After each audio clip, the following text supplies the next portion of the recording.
Hello, this is Freethought Forum, a program by the Atheist Society of Knoxville and the Rationalists of East Tennessee. I am Naturalist Nathan, and I'm Joe Barnhart. I'm Faithless Forrest. Yeah. Now, we want you to know that if you don't believe in God, you're not alone. Right here in East Tennessee, you can find free-thinking atheists and agnostics. This is a show for them and for people committed to a life in science and unfettered supernatural belief. And on today's show, we're going to examine some of the ideas of Sigmund Freud.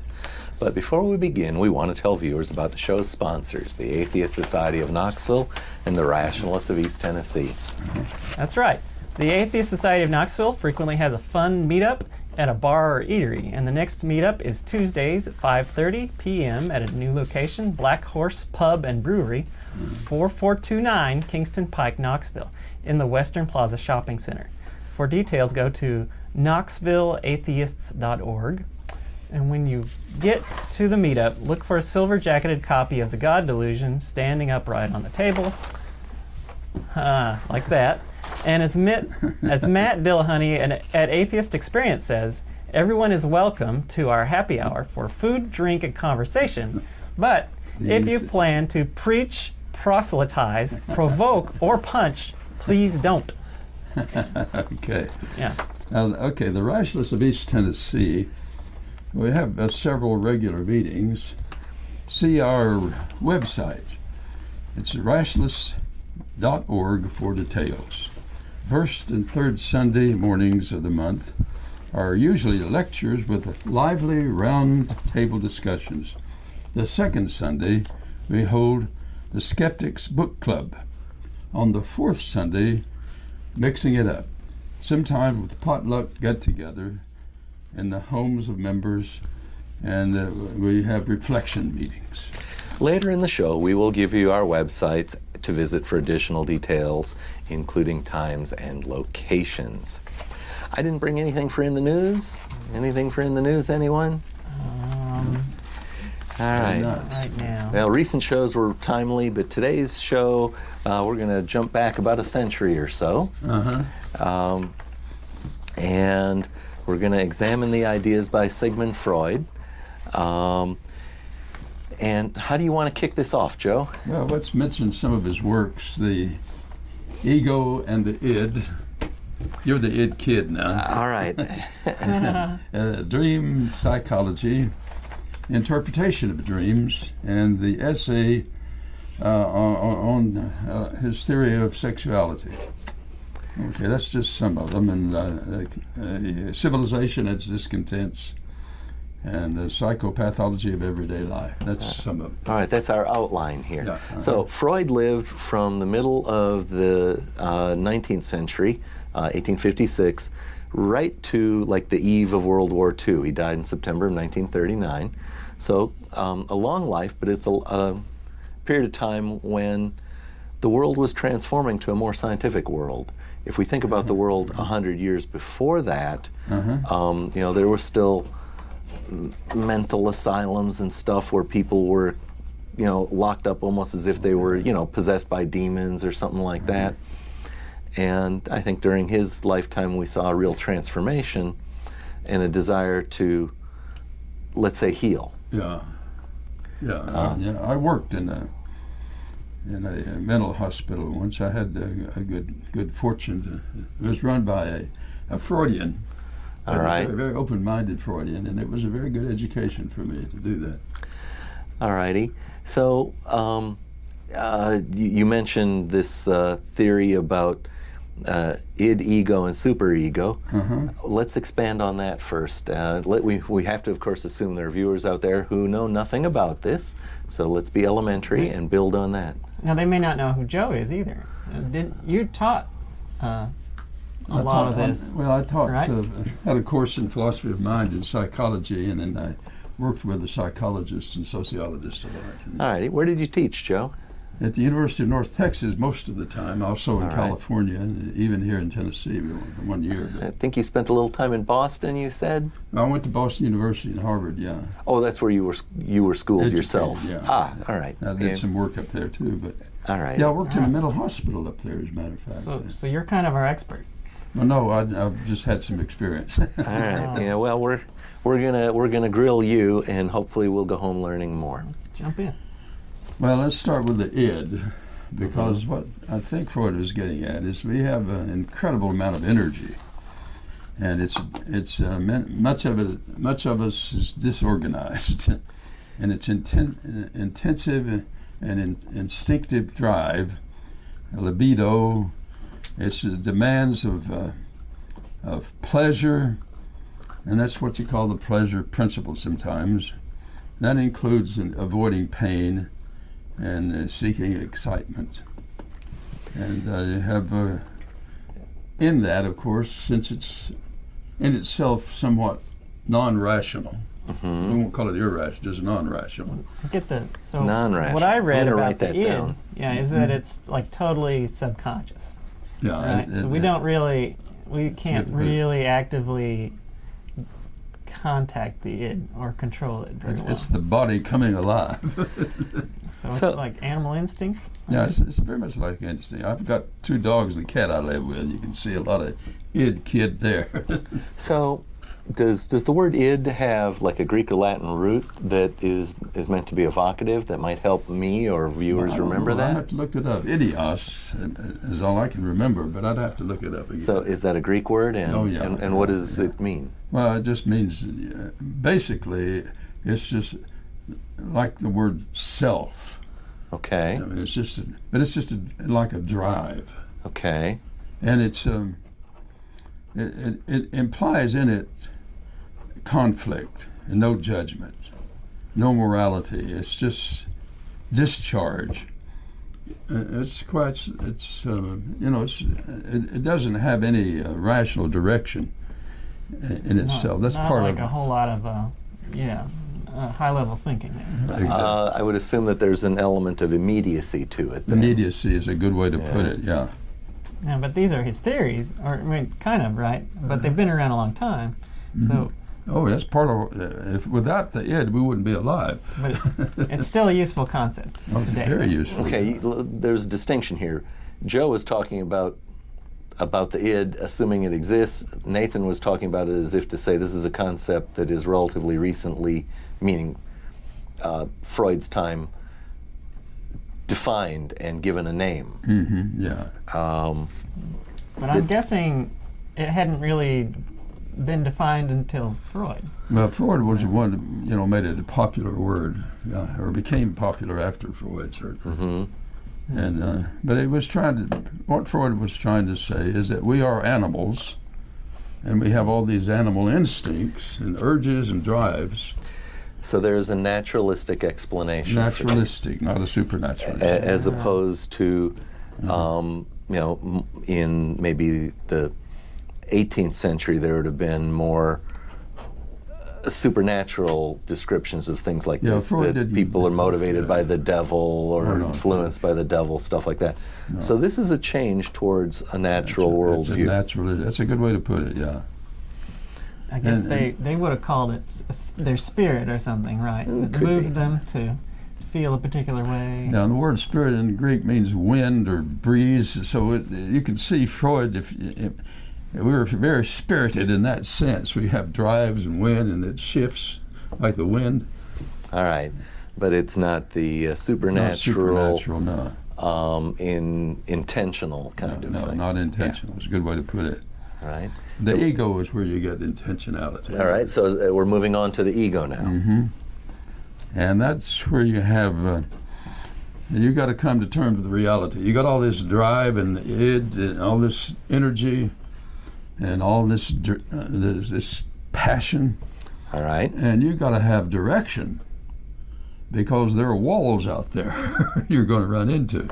There are other people you're going to run into. And you your own drives that come into conflict with each other. That's what Freud was trying to say.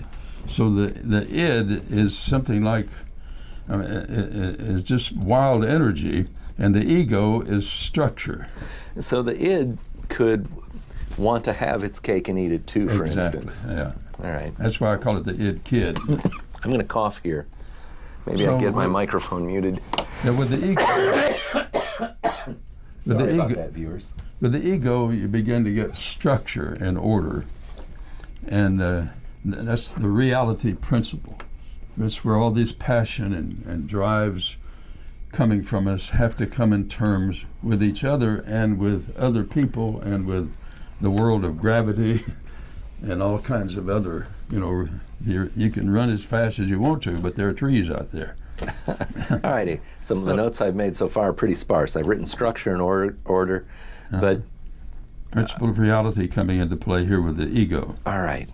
So it's aware of the outside world, so to speak. So you have to delay gratification because the ego says you got to stop before you hit the tree.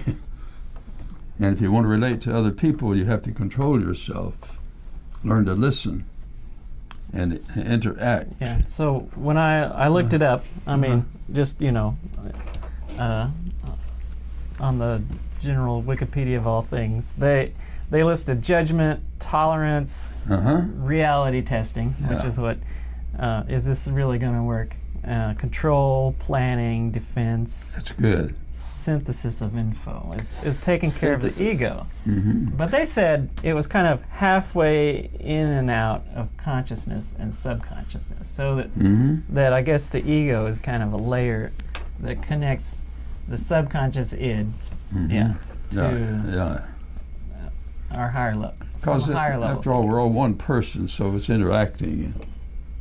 And then we have to have cognition, and that's a way of planning ahead, anticipating. And you can't just run, you have to anticipate, see where you're going. And then you've got to organize, and you have to gain control. And part of it means self-control, control your own id. Yeah. But And that means regard for reality, including other people, as well as nature. interesting. All right. And That's the ego now. And then norms and standards come in here. norms and standards. Yeah, taboos. What do you mean by norms and standards? Well, norms means you got regulations and rules and guidelines. And regulations in terms, and then also taboos and So like social, define taboos, Joe. What do you mean by that? well, taboo said, that's something to abhor, stay away from. It's Meaning it's something that we label scary. about which we should be fearful. I think was the words That's a I good was way to about put to it, yeah, use. yeah. Okay. Yeah. like the tribes that labeled things sins, or There we go. They would say that. So the ancient Hebrews would have said eating pork is taboo.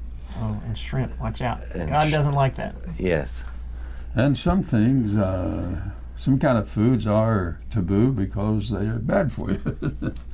And under certain conditions, cooking conditions, if you don't have good cooking conditions, Yeah, I've heard it is bad for you. Yeah, we've most likely all heard the speculation that the pork taboo arose due to the trichinosis and the observation yes. that some people Good root. Yeah. had a problem after eating pork, not cooked well enough. Mm-hmm. So they made up a rule that protected you from pork by not eating it, rather than making up a rule saying thou shalt cook it until it is no longer pink in the center and the juices run clear. Also, it's hard to herd pigs. You ever try to herd a pig? No. I've not practiced animal husbandry. My wife and I have had 3 cats at a time. That is a difficult enough, herding yeah. situation as Yes. well. So, I don't think I asked. Do we know a Greek or a root word for ego? It's just I, Oh, self, yeah, and I did ask that. My bad. yeah, So, but the superego that we were just talking But before about. we get to that, with the ego, you come in the point of defense mechanism and self-denial. You know, you got to deny part of the self. In other words, you realize you got a self, but it's that part of the self incorporates the id, and you can't satisfy all of it, certainly at the same time.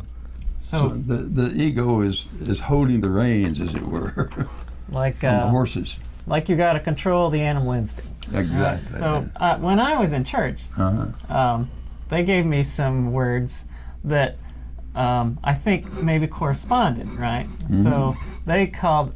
Well, we have a phone call coming in, but they called it your sin nature. I think maybe. So let's go. Okay. Go ahead, caller. Give us your name and the question or comments. It's Charles from Central Illinois. Hi, Charles. Hello, Charles, our Central Illinois embedded reporter with the Corn Report and others. Speak up good and clearly now. I will. Good. Now, my question being is, since this is on the founding of what we now call modern psychology, we've had extensive changes and more schools founded. B.F. Skinner, Yes. Jungian, and the comparatively really new cognitive functioning from neurological sciences. So there's an old joke running around the psychiatry world, or people that believe in B.F. Skinner's concept have B.F. Skinner dreams. People that believe in Sigmund Freud have Freudian dreams. People who believe in Jungian have Jungian dreams. Well, having studied all of them, I have all those dreams. How about you? Same here.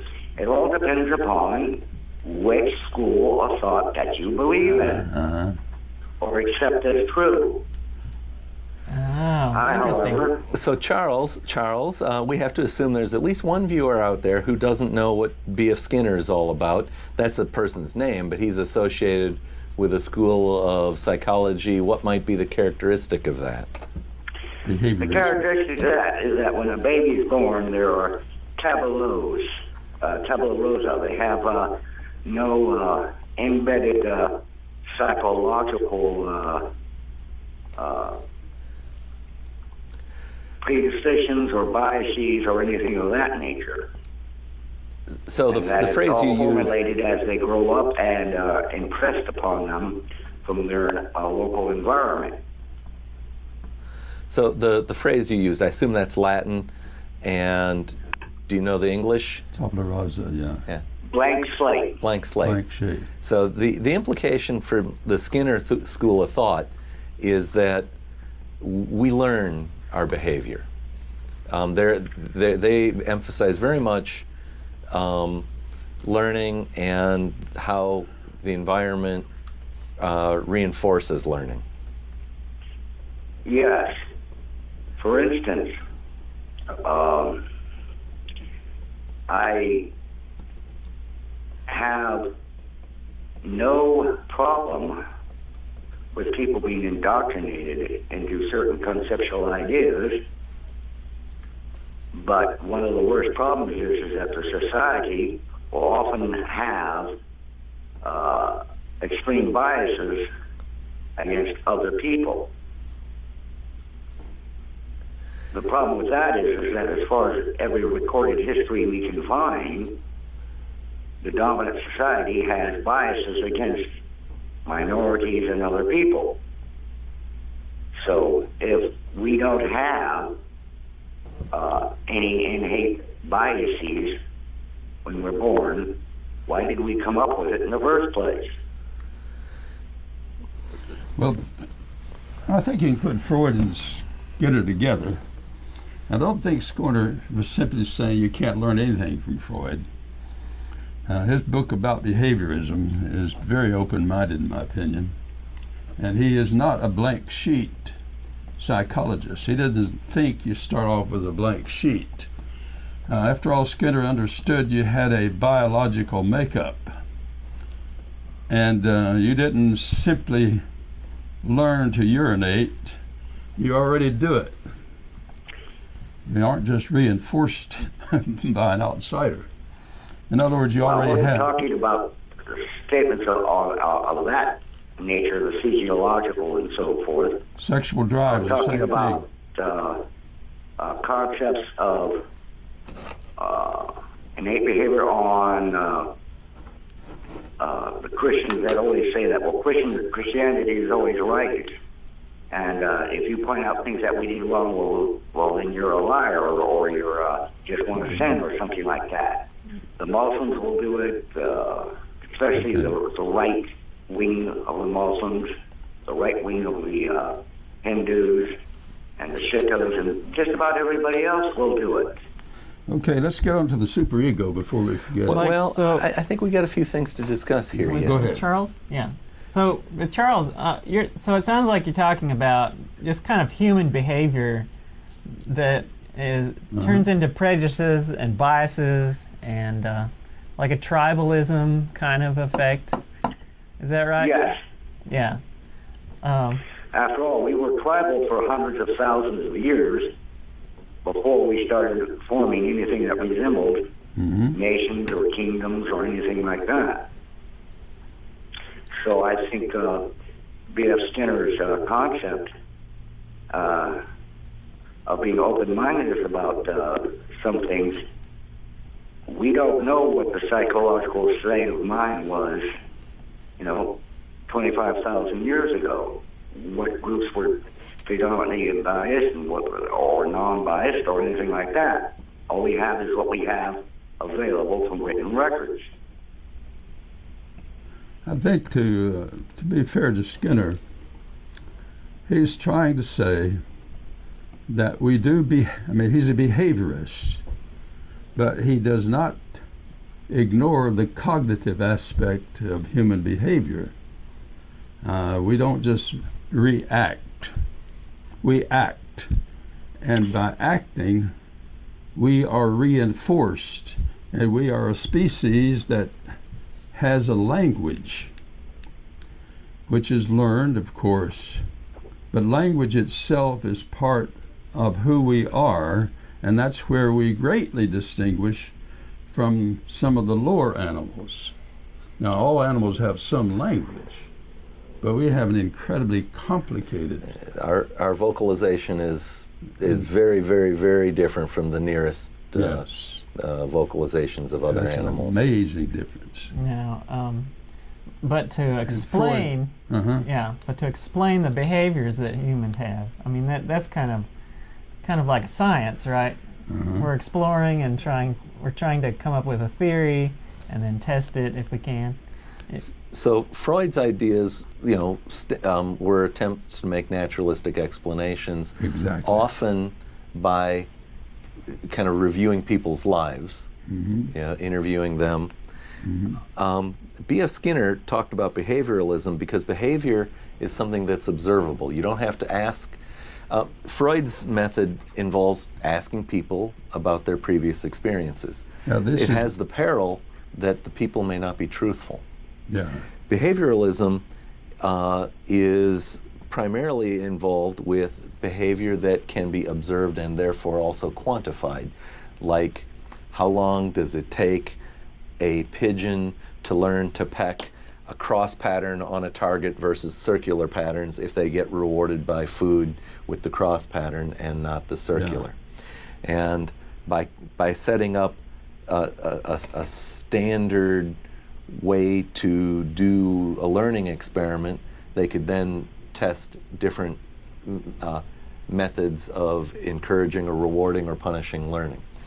Freud's nothing like that. Freud is actually, in a sense, that's why I described it as perilous. Freud is very vulnerable to deception. His method is very vulnerable to deception.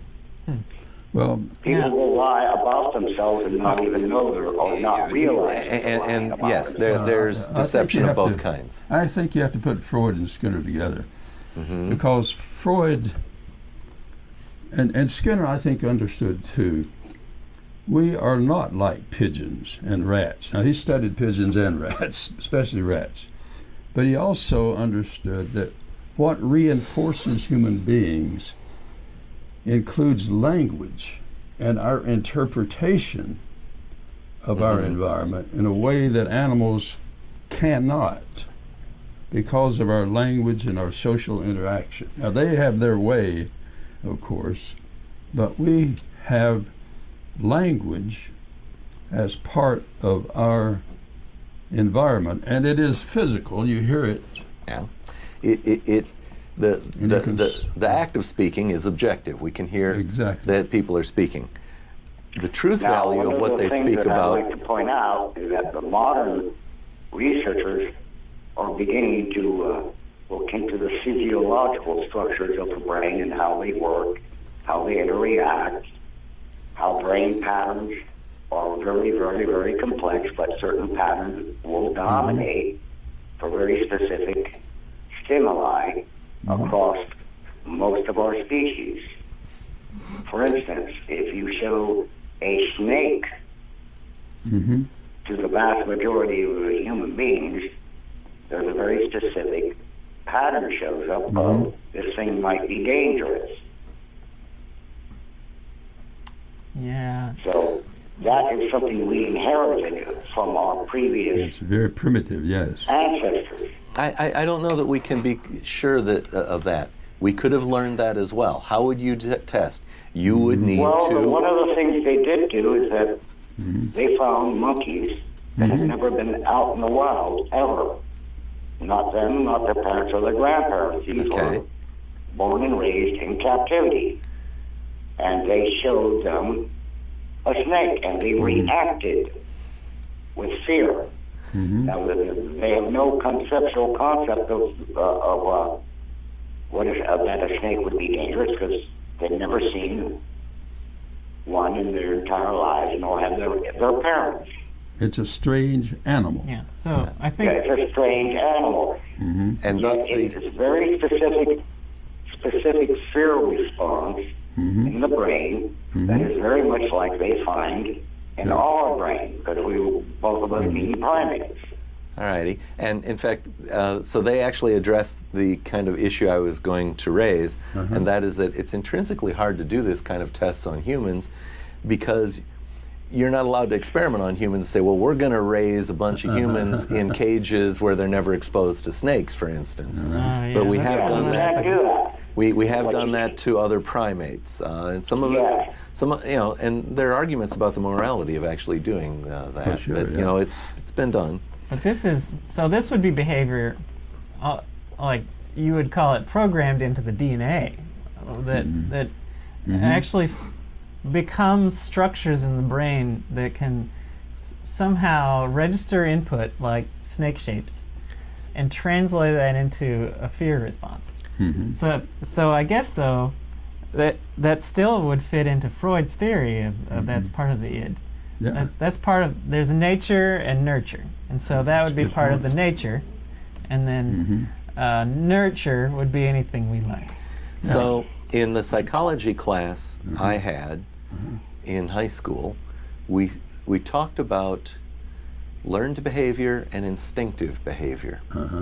So, you know, especially with Skinner, we've been talking about learned behavior. We maybe have a feeling for what that means. What is instinctive behavior? How might do you know any definitions, or at least what's the connotation bring forth? Well, hunger Well, the fight or flight response is good. would be one such Uh-huh. instinctive behavior, i.e., is this thing something I'm going to have to fight, or will it be the safe bet to move away from it? Uh-huh. So Charles is going with fight or flight as an example of, and you say that's instinctive? Yes, because It's very we are primitive. descended from species that lived where there were large-scale predators that thought, hey, that's lunch over there, Yeah. when they saw them. And then you can So add, we learn to look and see, and if it isn't something we are familiar with as non-threatening, the flight and fight instinct weighs up. Do I do this or do I do this? So my psychology class would have said that's not instinctive. Now, Really? what might Nathan or Joe have for instinctive? Well, so with humans, it's difficult to tell because we can learn so much, right? Yeah, And exactly. this is the issue Yeah, you have to learn people what run into all the time. Yeah, you learn what But to feel. I would call it. I mean, anything that There's well- a different word. I'm holding off using it. that's but, almost universal, right? But because it's just programmed into our DNA. And So in my psychology class, they talked about instincts is the name they give to complex, unlearned behaviors. Complex is important. So birds migrate and some insects migrate great distances. It's not a behavior that's over and done with real fast. It takes days or weeks, and they call that, or they build nests. And many of them will build nests that they don't have to be shown by their parents. They can be raised by a different species that doesn't build a nest, and they'll build nests that are characteristic of their species. The fight or flight is something that happens pretty quick, and it's referred to as a reflexive behavior. And it tends to be much simpler. It's not a complex unlearned behavior.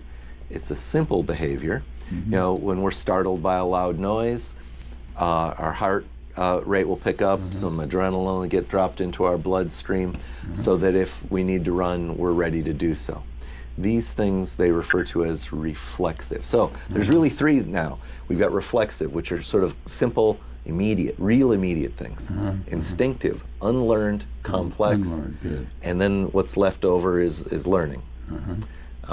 We humans have reflexive behavior. You know, we get scared when someone goes boo. And in the late 1970s, when I was in that class, it was sort of debatable. Do we have instinctive behaviors? Do we have I instinctive believe behaviors? I can point out something that might Go ahead. lead Help us, in Charles. that general direction. We are a social species. Uh-huh. Okay? The vast majority of human beings live and interact in social groups. In fact, we're doing that right now. Uh-huh.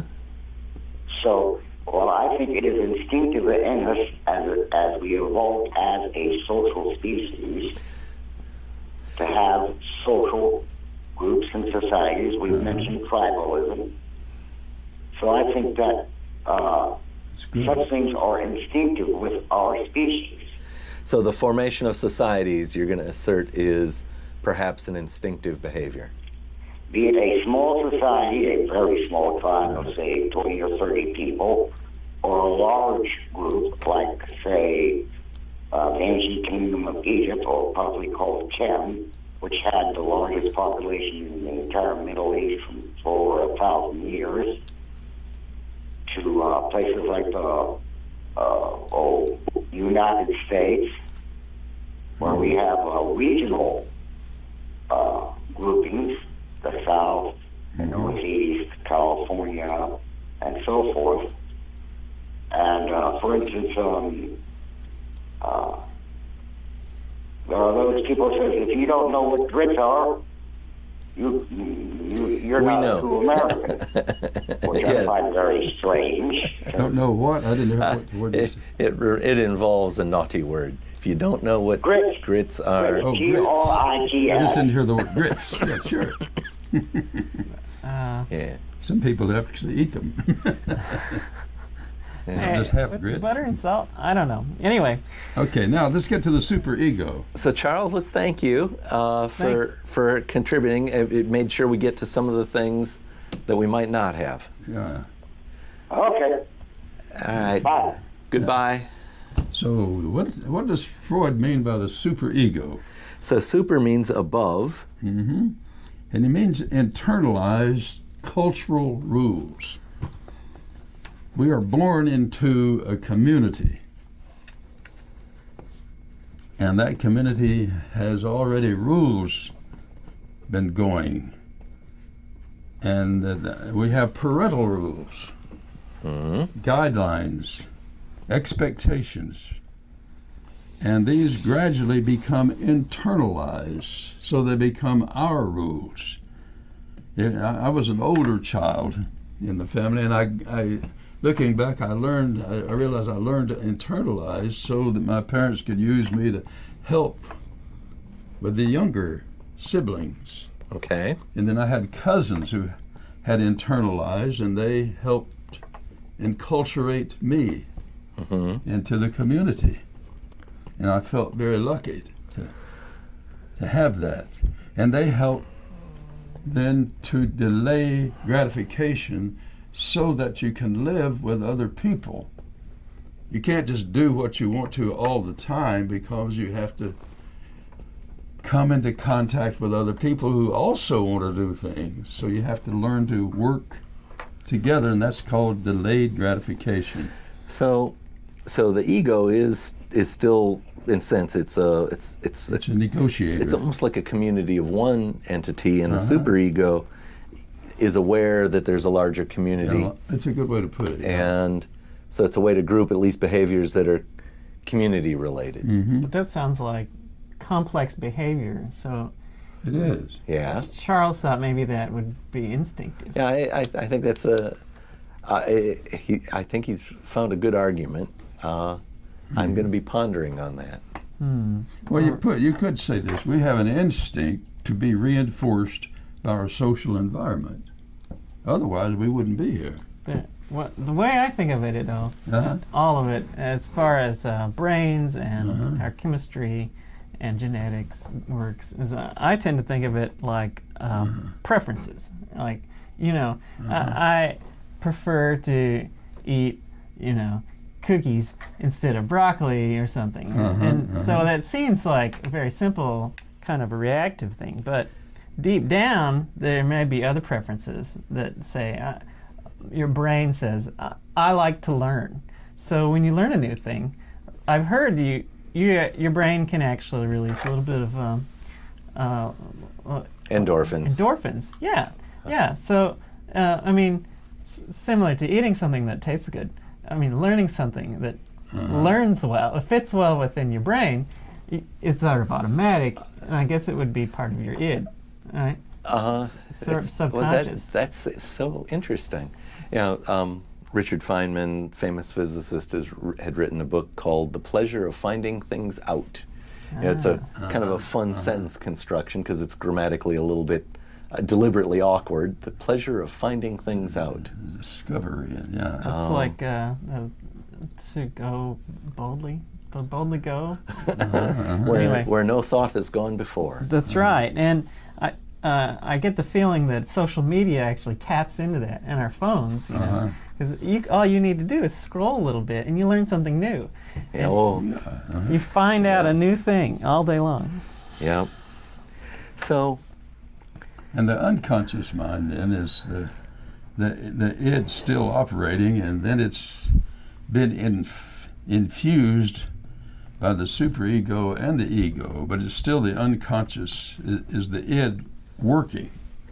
It's just been educated, as it were, but still working unconsciously. So that we do things unconsciously now that we wouldn't have done just as animals, because we're social animals. Yeah, he didn't call it training, did he? So if we had dogs or animals of other kinds, we might just call it training. Yeah. Yeah.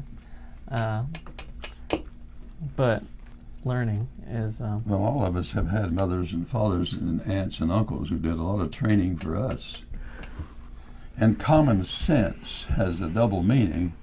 One is you got various senses, and we put them, sight and sound and all that, and smell and all that putting together. And then the common sense is the common sense that the community puts together also.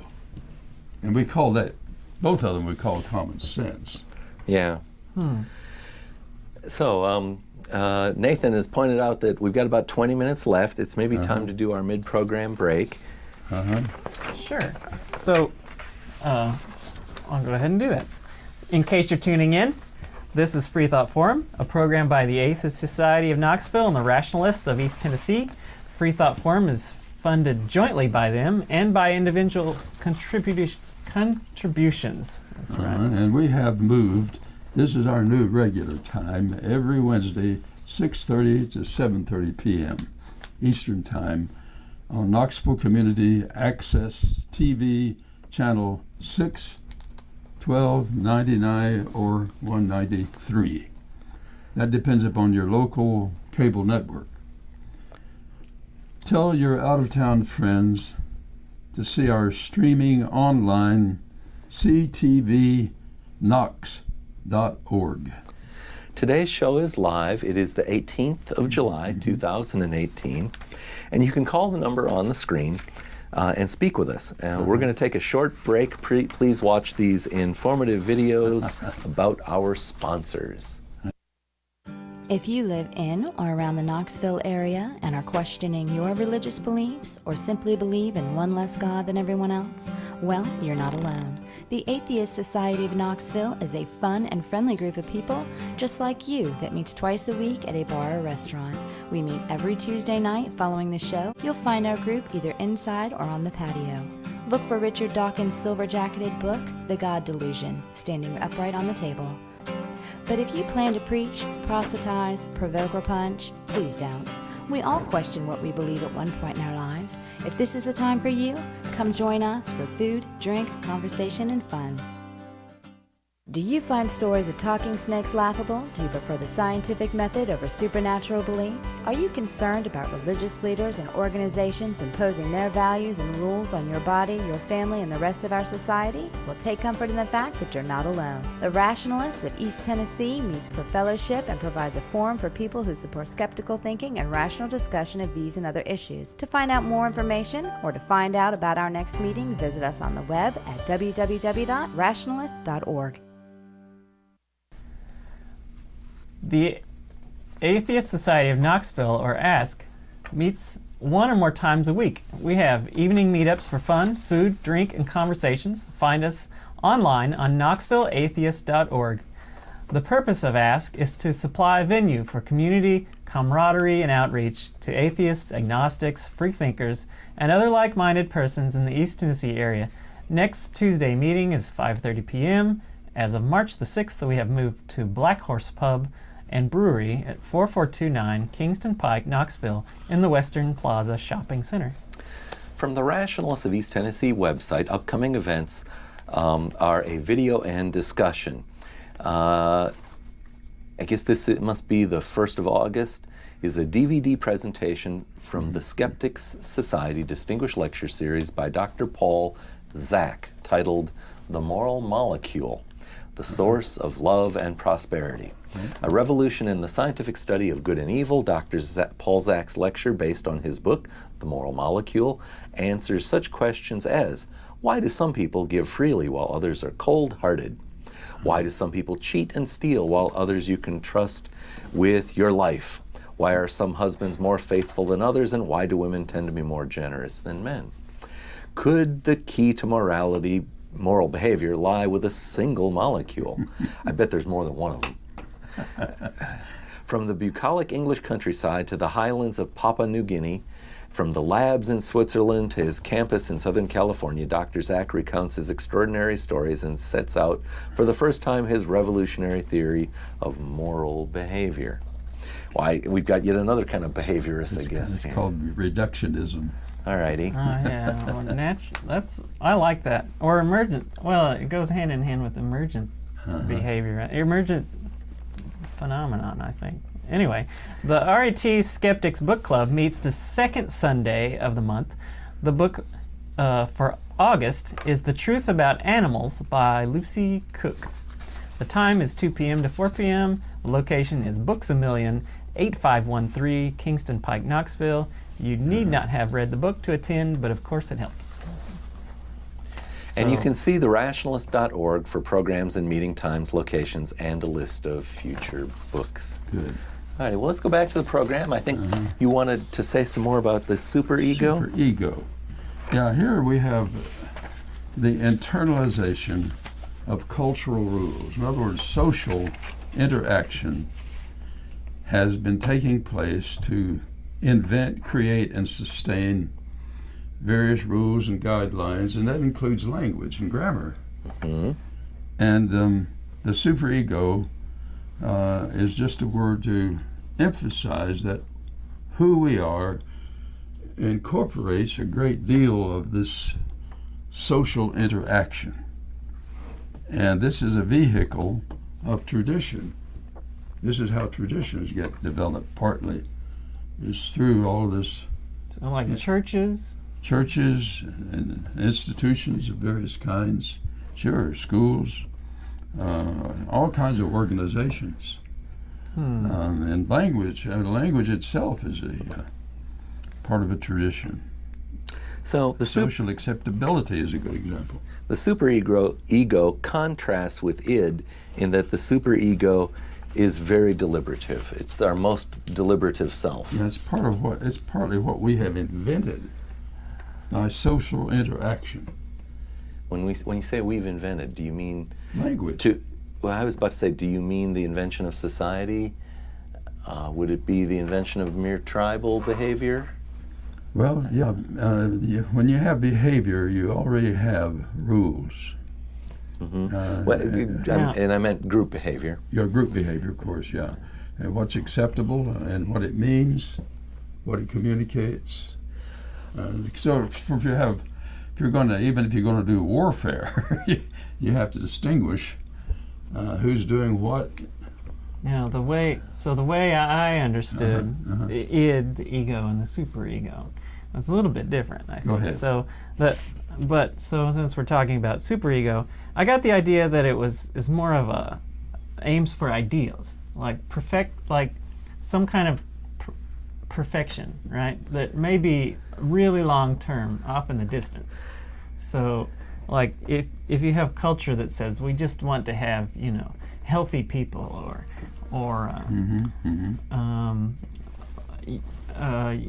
organized structure. I mean, it's not necessarily something you can always accomplish right away. Not like you could plan it with the ego, the way the ego says, well, I want to, my id wants a cookie, and I know how to get up to the top of the refrigerator and the cookie jar. I mean, your ego can plan that for you, and that's real practical planning. The reality engine says, I know how to climb this and do it, and I can do it. And that's short term, though. And then the superego might be more like, I want to be healthy. Long term. Long term. Good, I like that. So maybe I shouldn't eat cookie. Yeah. So we've got a little less than 11 minutes left. I guess when I hear of Sigmund Freud, I also think of this psychoanalysis and this sort of mythical situation of a patient lying on a couch recounting their childhood. And in fact, this id, ego, and superego almost sounds like developing from infant to child to adult. In other words, there's this sort of trend associated with his work. So how did Sigmund Freud address abnormal behavior? Well, I think what Freud was doing is, it's not that complicated in a way. He was simply emphasizing consistency. If you're going to behave in a certain way, it may be contradicting other ways you want to behave. And part of growing up is figuring out you cannot do both of these. You have to do some modification. You have to do, and this is what you do in society, you negotiate. And he is saying within your individual life, you have to negotiate part of your own ids, as it were. The drives cannot simply all be fulfilled. You negotiate. And then when you live with other people with their ids, you continue negotiating. And then some of your new fulfillments can be fulfilled only with other people. And that takes an enormous amount of superego in that respect. If you're going to have other people, then you have to have general rules and regulations so that you know what to rely upon, to depend upon. What's interesting is that Freud tried to describe all these things in natural terms. In natural because, terms, of course, So yeah. what we didn't talk about is he even studied neurophysiology and dissected nervous systems of eels. And so, I mean, he's pretty familiar with brains. You know, we have brains, and that's how they work. So I guess you may have been trying to describe them in a way, but just based on the knowledge they had at the time. Well, and this would have been the tools of the late 1800s, early 1900s. You know, the ability to see the kind of details you need to begin to realize there's wiring to the brain takes powerful microscopy and maybe even electron microscopes that either didn't exist or were just barely beginning to exist by the time of his death. Well, you had And now, physio- but now we know. I mean, the human brain has about 80 billion neurons, give or take, and then up to like 1 trillion synapses. I mean, it's a really big thing. So this is a huge black box that he tried to describe things. Well, what he did is he some way realized that what we've now begun to, there's a lot to the physiology of the brain, and now we realize, having studied anthropology and sociology, there's a lot more to society.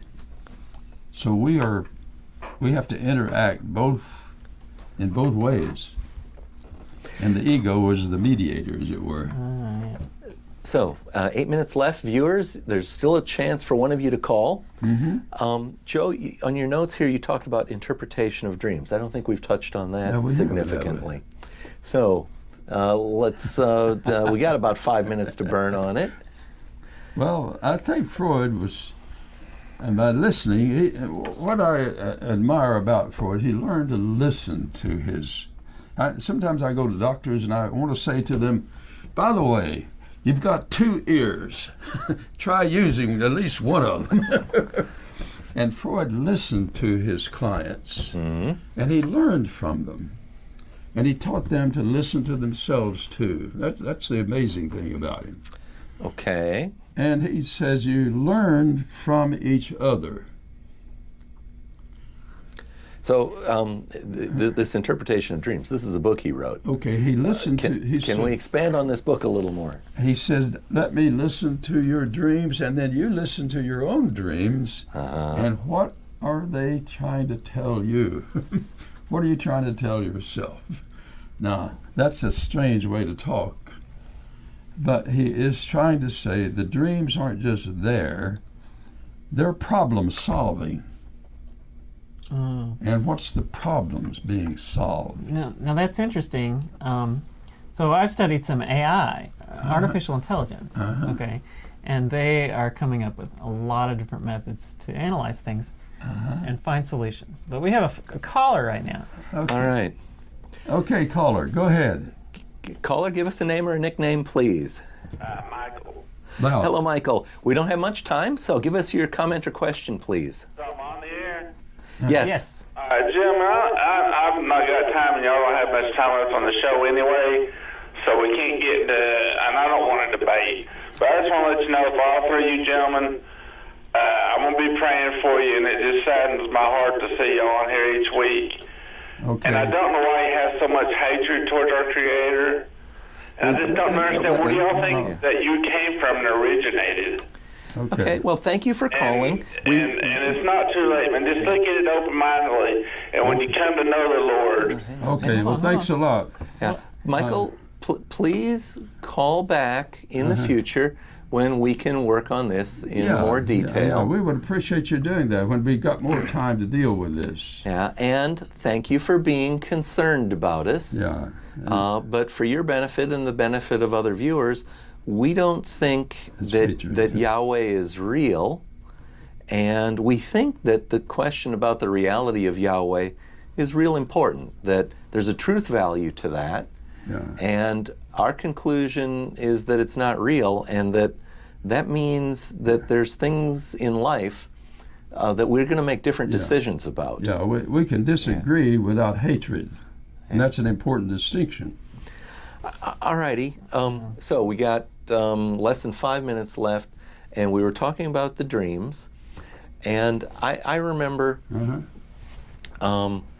there's an experiment I did related to dreaming, and that is that occasionally I would, kind of wake up and think I had a great idea, and then later I couldn't recall it.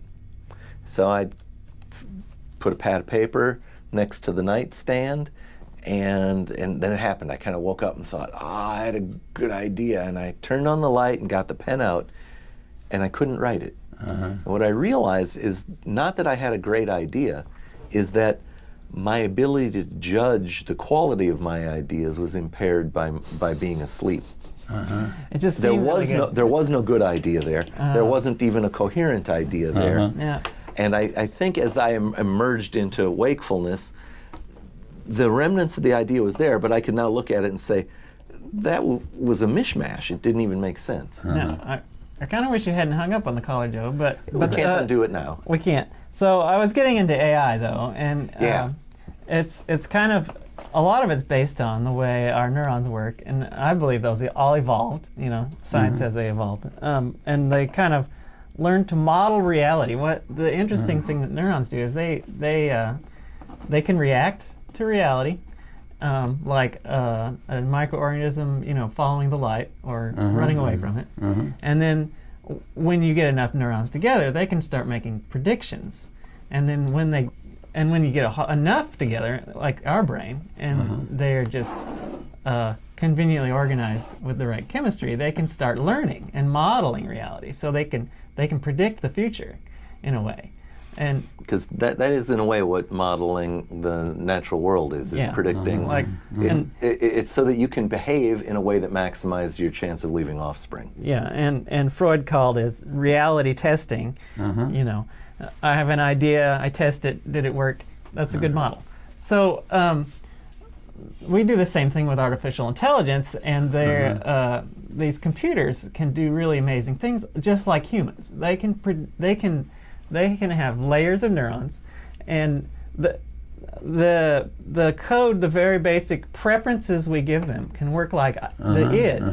So the computer model won't be able to tell you how it works. It's like subconscious to the computer. But we can teach it, like we can show it a lot of pictures of cats, and then we can say, yes, this was good, no, this was bad, like a preference. This tasted good, this tasted bad. This is a color I like. This is a feeling I like. So like if you like hugging, or if you like this stuff about sex. So anyway, I do. But this is computers, and you show it pictures of cats, and then you teach it. You showed a new picture and say, is it a cat? Yes or no? And it can tell you. But they've even gotten to the point where they can show it a video, and it will produce a video of what it thinks will happen in the future. Oh. Yeah. It'll anticipate. It'll anticipate. Yeah. So we're getting really good at that stuff. And then why I brought it up was dreams. They have things called deep dreams, and you can look it up online. And I sense another show, perhaps. Go ahead, the artificial intelligence can actually dream. So it can, if you showed it a lot of pictures of cats, you can run it in reverse and say, tell me what you see. Is it? And it'll say, well, I think I see cats. And it looks like landscape, clouds, all kinds of things. But I guess we're running out of time. Interesting. You can see some animals run while they're asleep.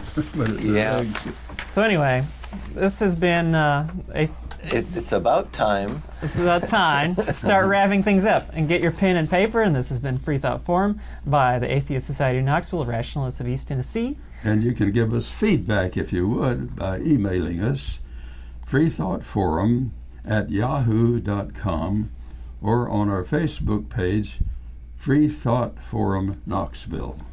You and your friends can see this show on Wednesday evenings from 6:30 to 7:30 Eastern Time on this Knoxville station, or online at ctvknox.org. Right. We'd like to thank our staff, Sam and Riv, and Faithless for technical support, the staff at KTV Knox for all our viewers and callers. And the nuns, who identify with no religion, are the fastest growing group of religion in America. Right here in East Tennessee, the Atheist Society of Knoxville